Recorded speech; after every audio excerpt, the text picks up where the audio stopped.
الله أنك رسول الله صلى الله عليه وسلم.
معاشر المسلمين وزمرة الصالحين رحمكم الله.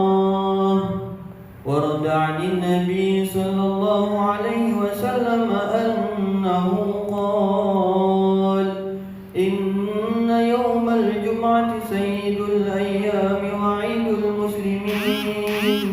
وعن السلف الصالح أن الخطبة فيها مكان الركعتين.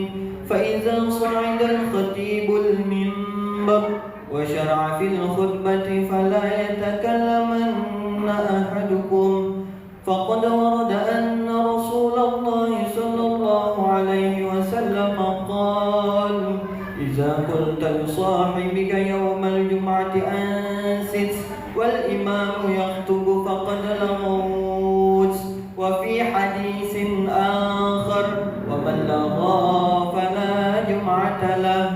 Diperingatkan kembali kepada para hadirin, apabila khatib telah naik ke mimbar dan mulai menyampaikan khutbahnya, maka jangan ada di antara kita yang berbicara. Sesungguhnya barang siapa yang berbicara ketika khatib sedang menyampaikan khutbahnya, maka ia telah melakukan hal yang sia-sia. Rasulullah SAW bersabda, sesungguhnya barang siapa yang telah melakukan hal yang sia-sia ketika khatib sedang menyampaikan khutbahnya, maka ia tidak akan mendapatkan pahala Jumatnya. Untuk itu, marilah kita bersama-sama memperhatikan, mendengarkan serta mengikuti khutbah yang disampaikan. Semoga kita selalu senantiasa dirahmati oleh Allah Subhanahu wa taala. Ansitu wastami'u wa ati'u rahimakumullah. Ansitu wastami'u wa ati'u rahimakumullah. Ansitu wastami'u wa ati'u rahimakumullah.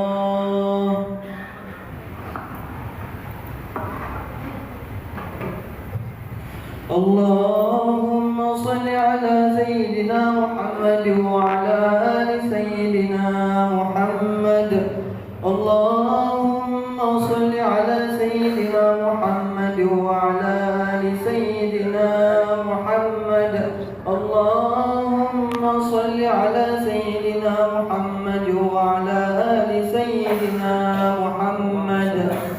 سيد الأولين والآخرين وسلم ورضي الله تبارك وتعالى عن كل صحابة رسول الله أجمعين. اللهم قوي الإسلام من المسلمين والمسلمات والمؤمنين والمؤمنات وانصرهم على المعاندين. رب اختم لنا منك بالخير ويا خير الناصرين برحمتك يا أرحم الراحمين.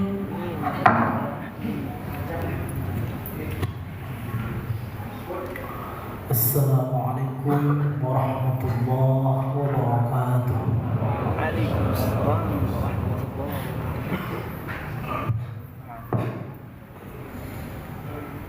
الله أكبر الله أكبر الله أكبر. الله أكبر الله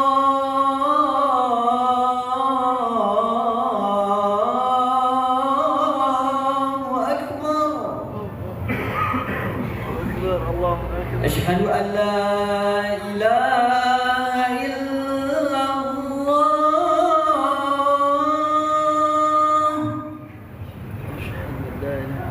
أشهد أن لا إله إلا الله.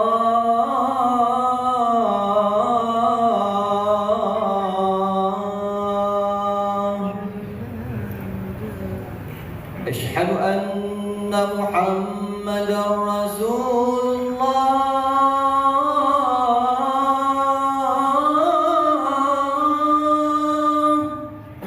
محمد رسول الله. أشهد أن محمدا رسول الله.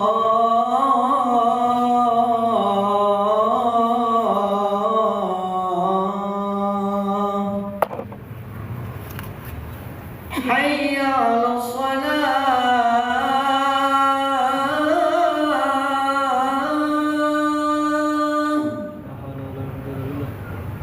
حي على الصلاة.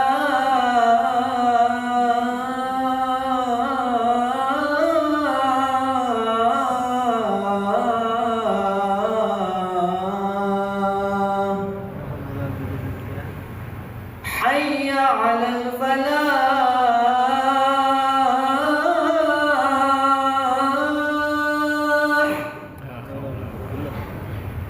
حي على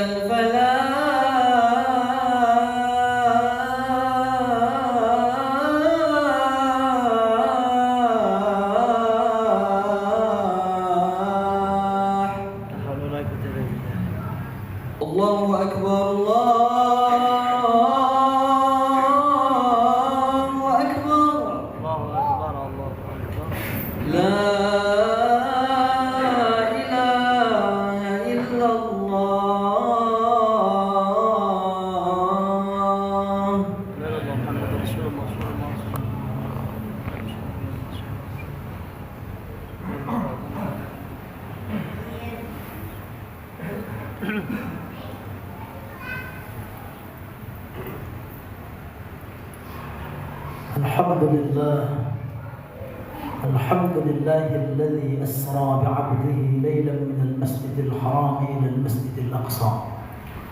أشهد أن لا إله إلا الله وحده لا شريك له، وأشهد أن سيدنا ونبينا محمدا عبده ورسوله. اللهم صل وسلم وبارك وكرم ومجد وعظيم على سيدنا محمد خاتم الأنبياء والمرسلين وعلى آله وأصحابه أجمعين. أما بعد فيا عباد الله اتقوا الله حق تقاته ولا تموتن إلا وأنتم مسلمون. فقال الله تعالى في القرآن الكريم: أعوذ بالله من الشيطان الرجيم، بسم الله الرحمن الرحيم، وسارعوا إلى مغفرة من ربكم وجنة عرضها السماوات والأرض أعدت للمتقين. وقال النبي صلى الله عليه وسلم في الحديث: من أحيا سنتي فقد أحبني ومن أحبني كان معي في الجنة. رواه البخاري ومسلم. Ma'asyiral muslimin, jamaah salat Jumat yang dimuliakan Allah. Sebagai hamba yang beriman, sudah selayaknya lah lisan dan hati kita senantiasa bersyukur kepada Allah atas segala nikmat yang telah Allah anugerahkan kepada kita. Nikmat yang tak terhitung jumlahnya dan tak tertakar kualitasnya. Wa in ta'uddu ni'matallah la tuhsuha. Salawat teriring salam semoga senantiasa tercurah keharibaan baginda Rasul Muhammad sallallahu alaihi wasallam, pahlawan pergerakan perjuangan Islam yang telah membawa kita keluar dari zaman kegelapan menuju zaman yang terang benderang. Minaz zulumati ila nur hatta ila siratil mustaqim. Ma'asyiral muslimin rahimani wa rahimakumullah. Melalui mimbar Jumat yang mulia ini, khatib berwasiat utamanya kepada diri khatib pribadi dan umumnya kepada hadirin sekalian. Marilah kita berupaya untuk meningkatkan ketakwaan kita kepada Allah. Takwa dalam arti imtithalu awamirillah wa ijtinabun nawahi, yakni melaksanakan segala perintah-perintah Allah dan menjauhi segala bentuk larangan-larangannya. Ma'asyiral muslimin, jamaah salat Jumat yang dimuliakan Allah. Sepeninggalnya baginda Nabi sallallahu alaihi wasallam, ada 4 orang sahabat yang kemudian melanjutkan estafet kepemimpinan baginda Nabi, baik dalam bidang pemerintahan maupun dalam bidang peradaban. 4 sahabat inilah yang kita kenal dengan istilah Khulafaur Rasyidin. Siapa mereka? Yang pertama bernama Abu Bakar As-Siddiq. Yang kedua namanya Umar ibn al-Khattab. Yang ketiga namanya Utsman ibn Affan. Dan yang keempat bernama Ali ibn Abi Thalib. Kalau kita perhatikan nama dari keempat sahabat ini hadirin, 3 di antaranya namanya diikuti oleh nama nasab dari ayahnya. Umar bin Khattab, Utsman bin Affan, dan Ali bin Abi Thalib. Sehingga ketika kita mendengar nama Umar bin Khattab, secara otomatis kita mengetahui bahwa Umar adalah anak dari ayahnya yang bernama Al-Khattab. Begitu pula ketika kita mendengar nama Utsman bin Affan, secara otomatis kita pun mengetahui bahwa Utsman adalah anak dari ayahnya yang bernama Affan. Demikian pula ketika kita mendengar nama Ali bin Abi Thalib, secara otomatis kita pun mengetahui bahwa Ali adalah anak dari ayahnya yang bernama Abu Thalib, yang juga merupakan paman Nabi SAW. Tapi ada satu sahabat hadirin yang namanya tidak diikuti oleh nama nasab dari ayahnya. Siapa beliau? Abu Bakar As-Siddiq. As-Siddiq bukanlah ayah dari Abu Bakar. As-Siddiq adalah nama gelar yang diberikan oleh Rasulullah pada Abu Bakar. Pertanyaannya kemudian muncul hadirin. Mengapa hanya Abu Bakar yang dipanggil Nabi dengan gelarnya As-Siddiq, 3 sahabat yang lain tidak? Bukankah Umar bin Khattab juga diberi gelar Al-Faruq, artinya orang yang sangat tegas? Bukankah Utsman bin Affan juga diberi gelar Zunnurain, artinya 2 cahaya, karena menikahi 2 putri Rasulullah sekaligus, Ruqayyah dan Ummu Kulsum? Bukankah Ali bin Abi Thalib juga diberi gelar karamallahu wajhah, artinya orang yang wajahnya dimuliakan Allah karena semasa hidupnya tidak pernah melihat berhala? Tapi kenapa Nabi tidak pernah memanggil Umar dengan panggilan Umar Al-Faruq? Nabi juga tidak pernah memanggil Utsman dengan panggilan Utsman Zunnurain. Nabi pun tidak pernah memanggil Ali dengan panggilan Ali karamallahu wajhah. Hanya Abu Bakar yang dipanggil Rasulullah dengan gelarnya Abu Bakar As-Siddiq. Maka berangkat dari pertanyaan ini hadirin, khatib mengambil judul dalam kesempatan khutbah yang singkat ini. Apa istimewanya gelar As-Siddiq itu bagi Abu Bakar? Jemaah sekalian yang dimuliakan Allah, As-Siddiq di dalam bahasa Arab dia berakar dari kata saddaqa yusaddiqu, artinya benar dan membenarkan. Istimewanya gelar ini, pertama, As-Siddiq adalah nama dari sifat Allah yang mulia, zat yang maha benar. Itu sebabnya setiap kali kita selesai membaca ayat-ayat suci Al-Quran, kita dianjurkan untuk menutupnya dengan kalimat Shadaqallahul Azim. Shadaq terdiri dari 3 huruf, Shad, Dal, Qaf, seakar dengan kata Siddiq. Shadaqallahul Azim bermakna maha benar Allah yang maha agung. Yang kedua, As-Siddiq adalah nama dari sifat baginda Nabi yang mulia. Rasulullah SAW memiliki 4 sifat utama. Yang pertama, Siddiq. Yang kedua, amanah. Yang ketiga, tabligh. Dan yang keempat, fatana. Jadi singkatnya hadirin, gelar As-Siddiq yang diberikan oleh Rasulullah kepada Abu Bakar bukan gelar biasa. Gelar As-Siddiq yang diberikan Rasulullah kepada Abu Bakar adalah gelar yang sangat istimewa, karena merupakan bagian dari sifat Allah, juga bagian dari sifat baginda Nabi yang mulia. Dan itu sebabnya hanya diberikan kepada sahabat yang istimewa. Pertanyaan berikutnya, kapan pertama kali Nabi memberikan gelar itu kepada Abu Bakar?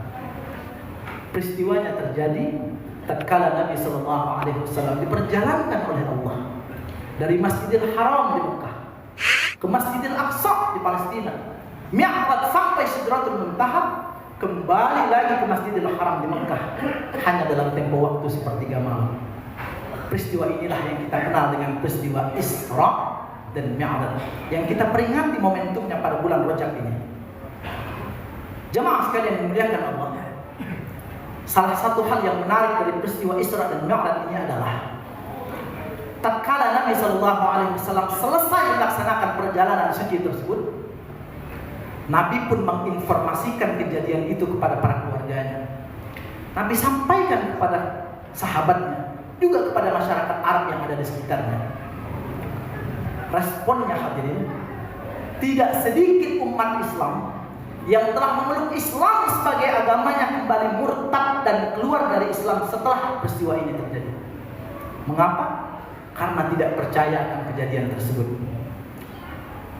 Mana mungkin ada manusia yang bisa melakukan perjalanan dari Masjidil Haram di Mekah ke Masjidil Aqsa di Palestina, Mi'raj sampai Sidratul Muntaha langit ke-7, kembali lagi ke Masjidil Haram di Mekah hanya dalam tempo waktu sepertiga malam. Abu Jahal pun berkata, sungguh Muhammad telah gila. Sungguh Muhammad itu seburuk-buruk pendusta. Karena tidak mungkin ada manusia yang bisa melakukan perjalanan sejauh itu dengan tempo waktu yang sangat cepat, hanya sepertiga malam. Tapi tak kala informasi yang sama disampaikan kepada sahabat Abu Bakar, Rasulullah berkata kepada Abu Bakar, "Wahai Abu Bakar, aku barusan saja diperjalankan oleh Allah dari Masjidil Haram ini ke Masjidil Aqsa, Mi'raj sampai Sidratul Muntaha, kembali lagi ke sini hanya dalam tempo waktu sepertiga malam."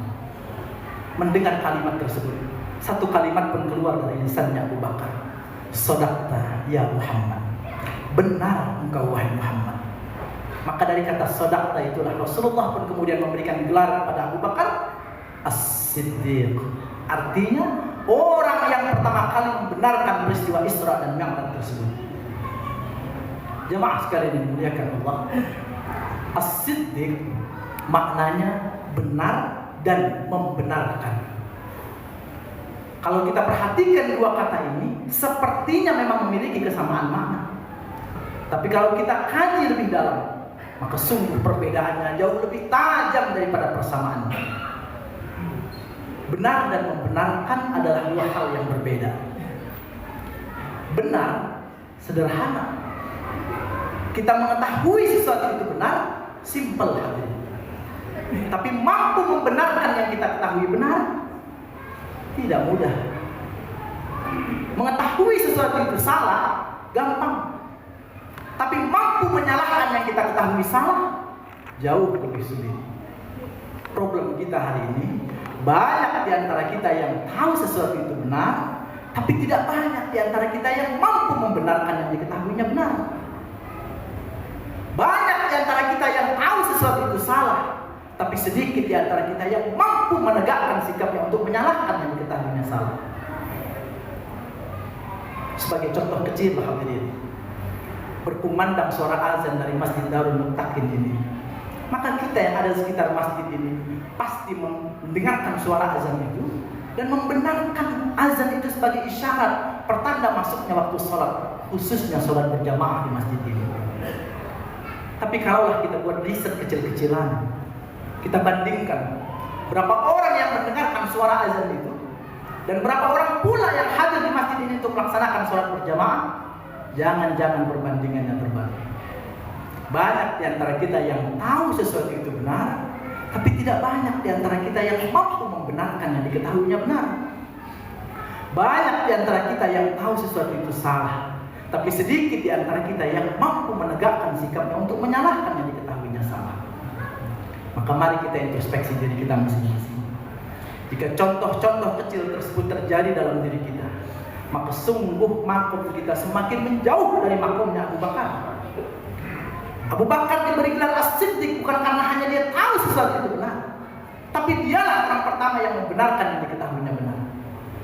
Dialah orang pertama yang mengatakan shadaqta ya Muhammad, sementara sahabat-sahabat yang lain meragukannya, bahkan ada yang mengingkarinya. Jemaah sekalian yang dimuliakan Allah, sebagai akhir dari khutbah yang singkat ini, suatu ketika almarhum Kiai Haji Zainul MZ dalam satu ceramahnya pernah berguyon, dan dalam guyonannya ia bercerita. Kata beliau, suatu waktu ada seorang pemuda yang melintasi jalan raya dengan motornya. Sesampainya pemuda ini di perempatan lampu merah, hidup lampu merahnya tidak berhenti, diterobosnya lampu merah. Dia tidak tahu bahwa ternyata di seberang sana ada Pak Polisi yang sedang berjaga-jaga. Singkat cerita, distopkanlah pemuda ini oleh Pak Polisi tersebut.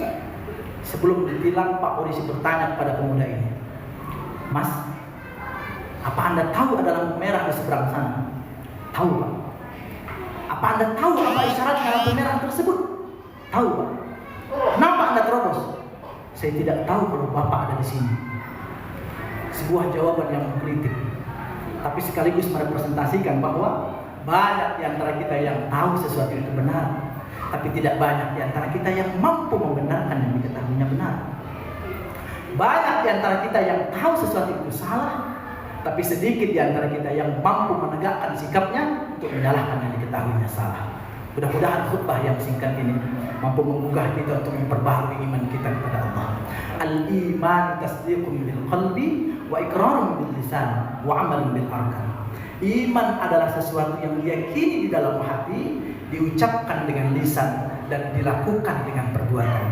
Barakallahu li wa lakum fil Qur'anil azim wa nafa'ni wa iyyakum bima fihi minal ayati wal dzikril hakim wa taqabbalallahu minna wa minkum tilawatahu innahu was-sami'ul 'alim.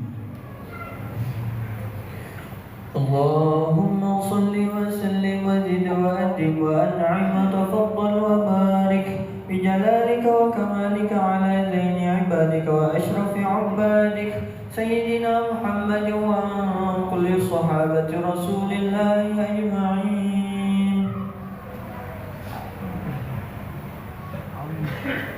Alhamdulillah.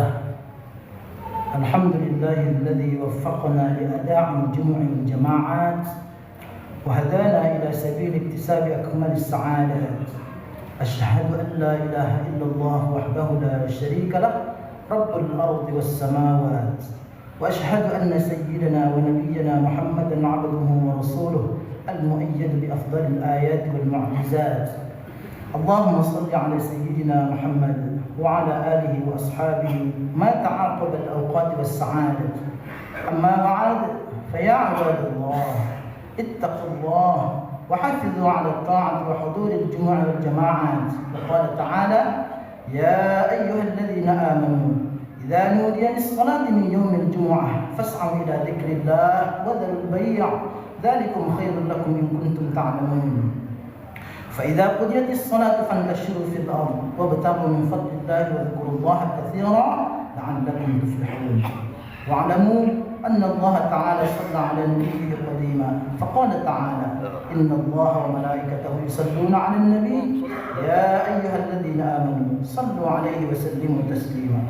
اللهم صل وسلم على سيدنا محمد وعلى آله وأصحابه أجمعين والتابعين لهم بإحسان إلى يوم الدين وارض عنا معهم برحمتك يا أرحم الراحمين. اللهم اغفر للمسلمين والمسلمات والمؤمنين والمؤمنات الأحياء منهم والأموات. اللهم ادفع عنا الغلاء والوباء والفحشاء والربا والزنا والزلازل والمحن وسوء الفتن ما ظهر منها وما بطن من بلدنا هذا خاصة وعن سائر البلدان المسلمين عامة يا رب العالمين. ربنا آتنا في الدنيا حسنة وفي الآخرة حسنة وقنا عذاب النار. عباد الله إن الله يأمر بالعدل والإحسان وإيتاء ذي القربى وينهى عن الفحشاء والمنكر والبغي يعظكم لعلكم تذكرون. فاذكروا الله العظيم يذكركم واشكروه على نعمه يزدكم واسألوه من فضله يعطيكم ولذكر